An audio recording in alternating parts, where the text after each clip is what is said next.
ও ভালো কথা ভালো কথা, তাহলে বিয়ের খরচা হিসাবে 500 টাকা দে। এ ভাই এখন দেবো না, আমি বিয়ের ওখানে গিয়ে একবারে টাকা দিতে মানে। দিবি তো? আরে হ্যাঁ। ঠিক আছে, চল চল চল চল চল। আচ্ছা ঠিক আছে, তা তুমি ওদের 500 টাকা দাওনি তো? না না, আমি অত বোকা নাকি তাই? আমার নাম ফুলু না, আমি অ্যাঙ্কারিং করি না। হ্যাঁ, টাকা না দিয়ে তুমি বুদ্ধিমানের মতো কাজ করেছো। আমার যা বুদ্ধি না সে কি আর বলবো। আচ্ছা অনেক হয়েছে, ওরা তোমাকে উল্টোপাল্টা বুঝিয়ে বিয়ে করতে নিয়ে যাচ্ছিল, তুমি চলে যাচ্ছিলে। কে তোমার ভালো চাই কে তোমার খারাপ চাই তুমি কি কিছুই বোঝো না? ও তার মানে হানি আর দীপক আমার সঙ্গে খারাপ করছিল?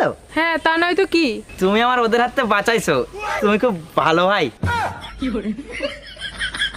তা বলছি হানি আর দীপকের সঙ্গে তাহলে এবার কি করব? কি করবা আমি বলে দিচ্ছি, শোনো কি করবা। ঠিক আছে ভাই, তাহলে মঞ্চে গিয়ে করবানে। একদম ওদের সাথে এমনই করতে হবে। তুমি খুব ভালো ভাই।